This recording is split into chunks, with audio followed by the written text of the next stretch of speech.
the wonderful, brisk, cold afternoon of storytelling. Stories will warm your heart and inspire you, entertain you, amuse you, confuse you maybe, once in a while. But we did this storytelling today in honor of TellabrAsian. And also because we have this beautiful exhibition outside, which maybe some of you are already seeing. And our storytellers were inspired by these beautifully constructed flags. And you will see some of those flags on screen here, and our storytellers will tell you tales in relation to them. Today is a day full of treats, because not only will you have stories, you'll also have a short, exciting, exclusive tour of the flags. Our artist is also here today. Where you'll stop to will help you travel through the flags. And then, after all your efforts, we'll have some delicious food. What do you think of that? This is a long second break.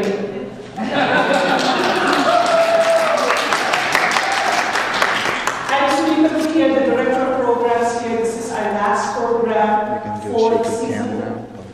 Please, if you want to be part of the waiting list, write your names on write your names out there so that you can come to our programs again and again and be part of our warm web, entangled in our warm web, because we have programs which range from films to festivals to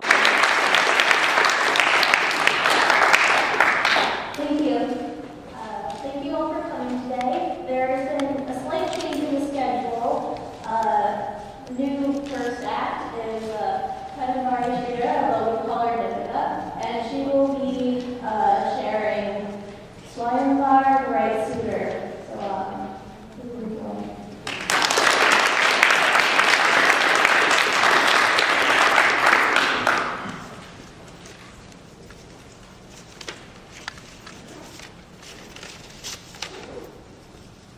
A long time ago, when I was about this small, half my age, my daddy used to tell me all these stories about these beautiful princesses who were willing to make a choice from all these suitors that they had, facilitated by their fathers, the king.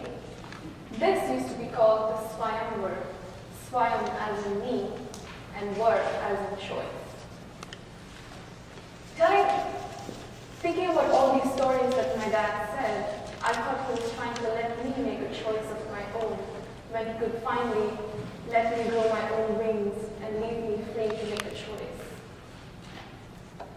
And these wings I grew when I was much earlier than I thought, about 11, when my dad was no longer with me. And here I am, trying to go through these torturous ways of life, trying to make the choice that I have to make. So as I was going through this journey of life, it was winding. Then I come across this book of knowledge, which is so exciting, telling me all these things about science. I absolutely love reading about molecules, study organic chemistry, and I'm like, maybe I should be a scientist in the future. So here I am, trying to put on my geeky glasses and do all these experiments, research, rigid, self-discipline, focusing on what I wanted to be in the future, which was a scientist. And as I was going through this journey of life, I come across this fire of passion right within me, of dance. I was able to let my free spirit go and dance as much as I can. And I'm like, maybe I should be a dancer. So here I am, performing my thing. And then I have this other life of me, which was in my books. So my life was actually split in half. And I didn't know what choice to make. Now, to add to the complexity of this journey, I come across this really nice, handsome, tall, dark man. And I'm like, maybe this was the answer to all my happiness.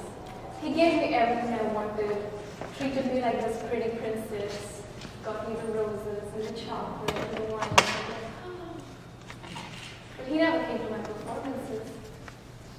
He never tried to give me interest in all my books or all my science. I'm trying to think to myself, now, my life is split into three. There is this books, there is the dance in the fire, and then there's the union with the man. What should I do? What choice should I make?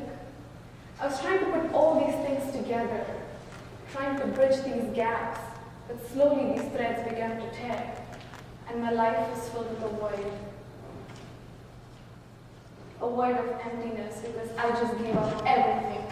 I failed my biochemistry classes, I stopped enjoying my performances, and I bickered with my mind every day. I was trying to think to myself, who am I? What is my identity? What makes me whole?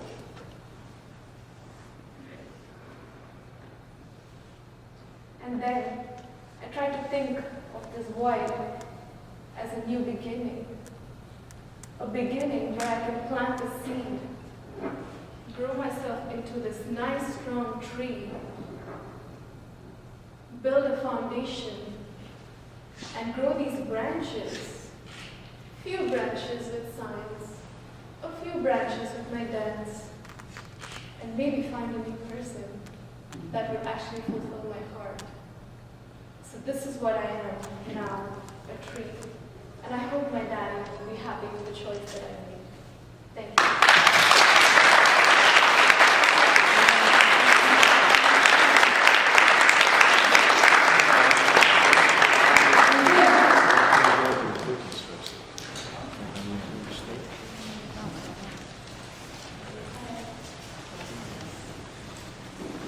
This is difficult. Our next performer will be Hannah Farland, who will be sharing a talk about You're flexible.